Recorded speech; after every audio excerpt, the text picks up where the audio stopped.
Hi everyone, it's Friday again, and it was a short week this week. And I was going to say it's a lovely day, but it's not. Looking out there, actually, it's really grim and a bit dark and grey. So, what's it like with you? Is that the sun coming in there? It is stunning. It's 25 degrees here. It's gorgeous. It's hot here, it's warm, and it's quite humid, but Oh, it's beautiful I, here. I can't say it's sunny. In fact, it's looking quite dark. I'll blow some down to you because seriously, man, it's like being abroad. Oh, hello, Mary. Yeah, just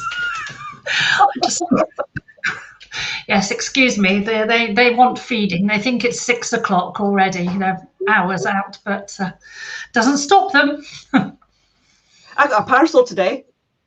Did you? What's in your parcel, Nick? And what does that say? Oh, this camera's back to front. Hang on. That's right. It says, we've got your back, but see this? Yeah, I can see that. I love that. You drew Cute. that. Yeah. You drew it, didn't Nick? You drew that. It says there, Wendy with her pussycat. Listen to this. That's Oh, how nice. good they are. Yeah, they are nice. Good. Yeah, I did draw it. It only took me 4 attempts. I'm not sure why I found it so difficult, but I love it. I love the fact that you drew that. That is you. It's so personal. I love it. it's funny because we're sending some stuff out at the moment, and I've asked Paul again to put some little cards in, not 4 sides, just double sides. And Paul said, "Well, why can't you draw that on there, Mr. Something Else?" And I thought, no, I'm not doing it again. No. Oh, it's brilliant. Brilliant. Oh, guess what?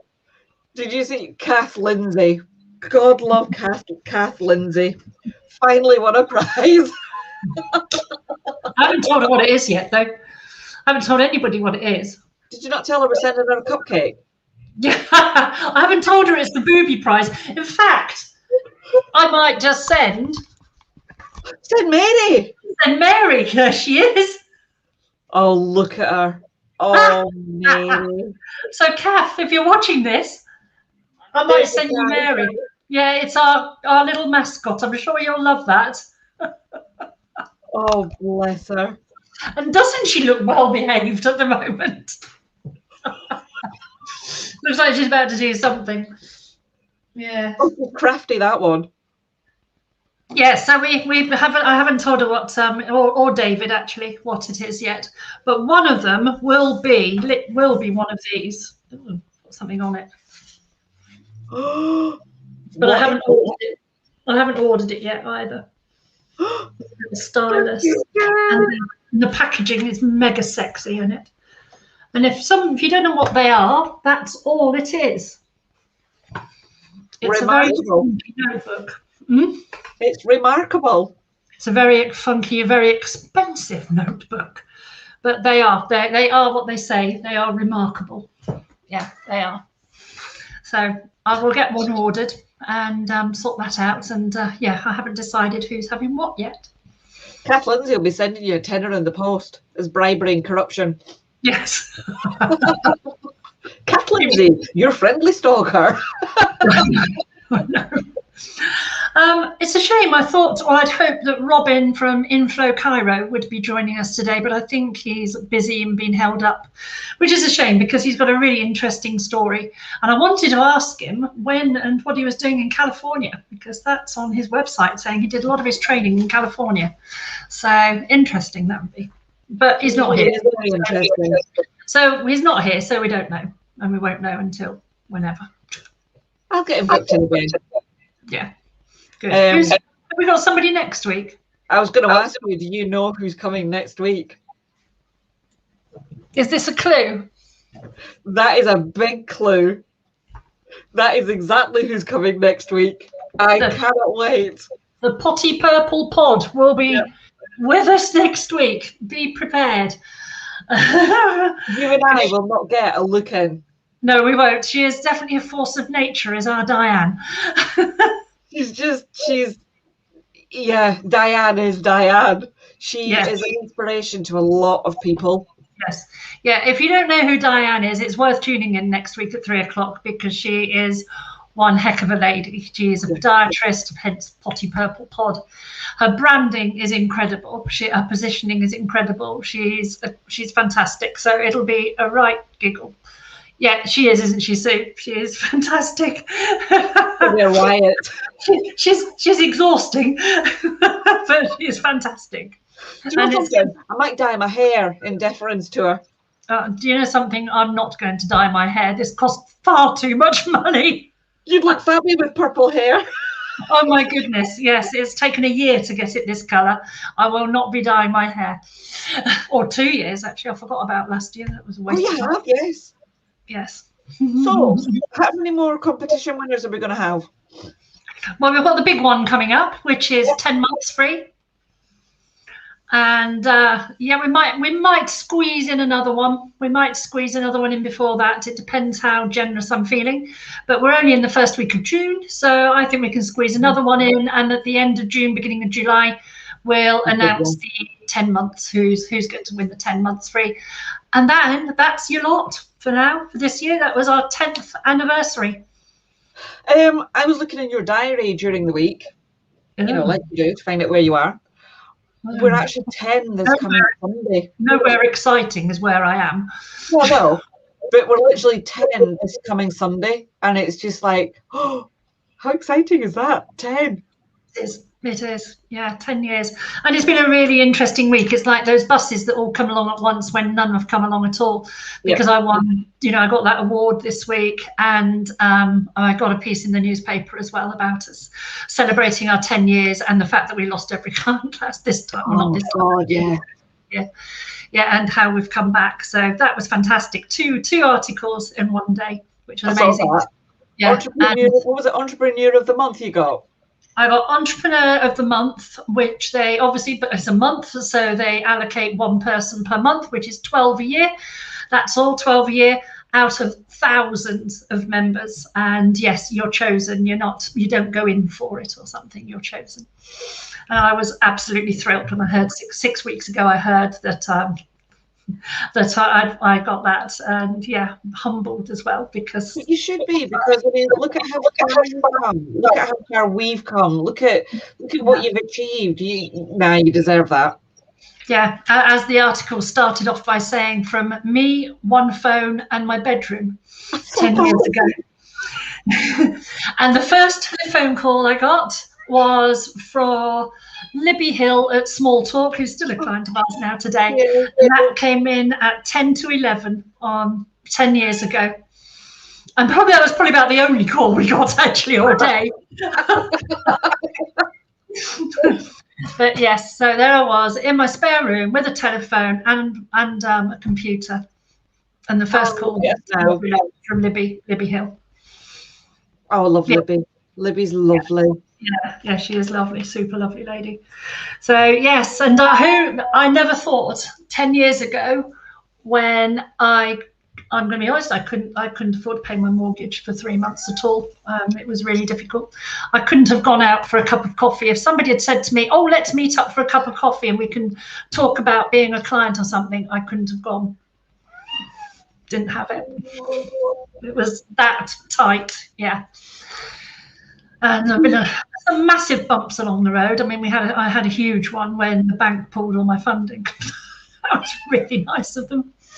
Thank you, NatWest. But do you know that's when they pulled the overdraft. I had a £5,000 overdraft that they pulled without any notice, and then everything bounced, of course. And because I had no money going in the account, and I had a few clients who I had to speak to and said, "Can you pay me into my personal account, because I can't access anything now to do anything." Chris Bagnall, our telecoms guy, just supported me no end, and I don't think barely billed me for nearly a year. And somebody else helped me with something else, and I was put on special measures. But that really focused me. To say that focused me would be an understatement.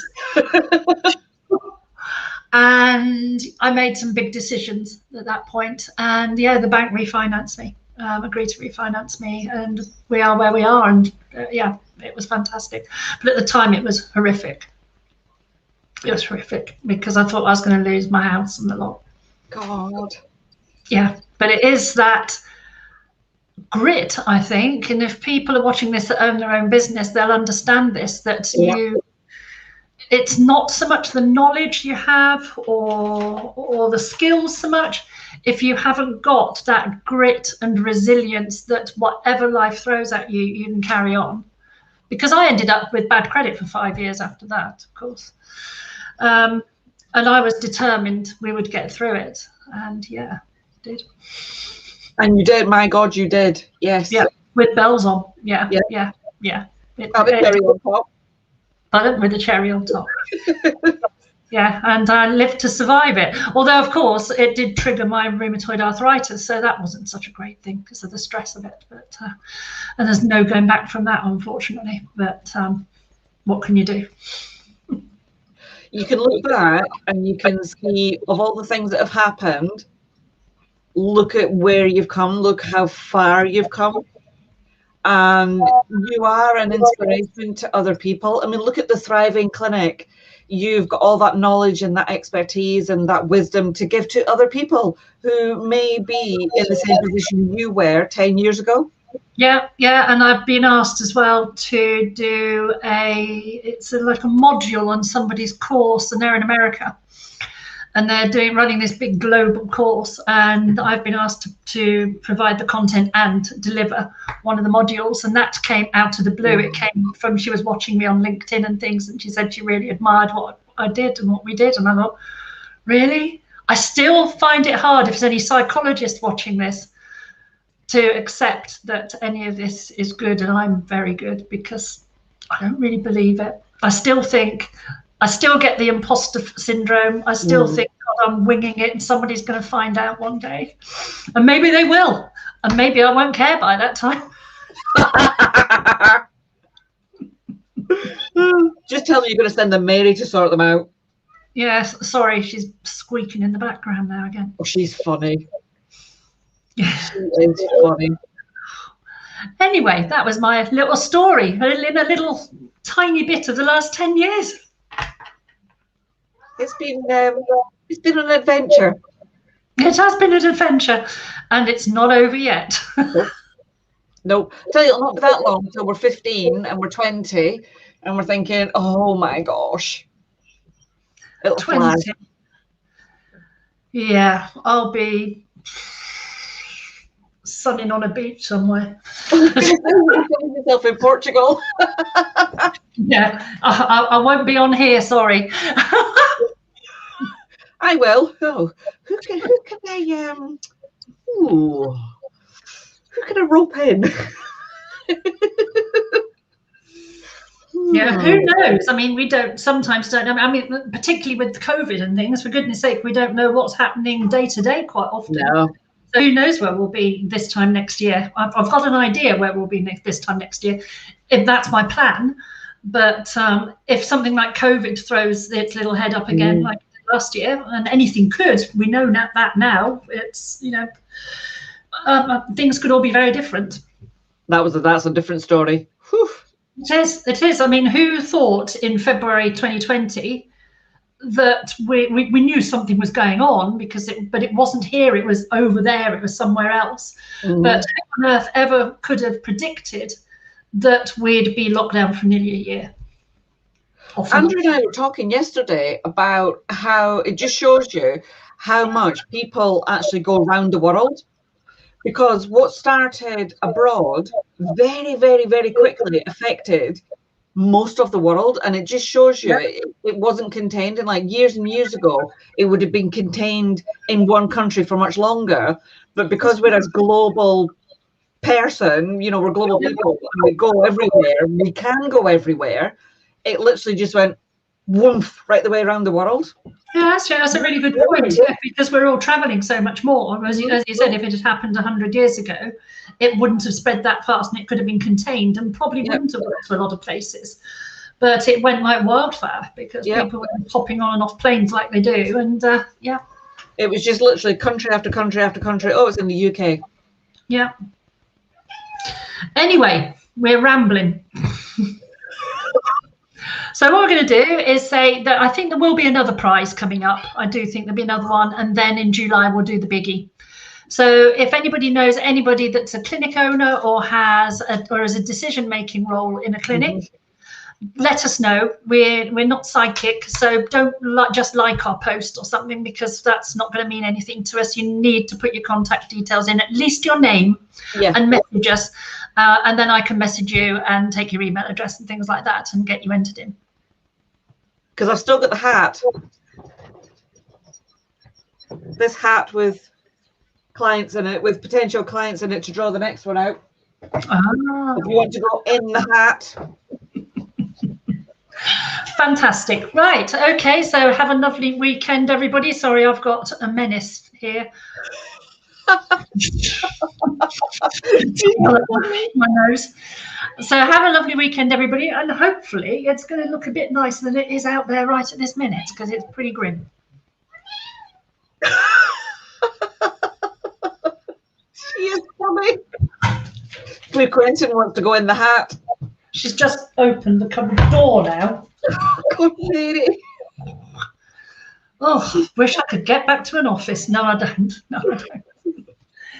Okay, lots of love, everybody. And Nick, I'll see you next week. You will. You will. You will. Take care, everyone. Bye.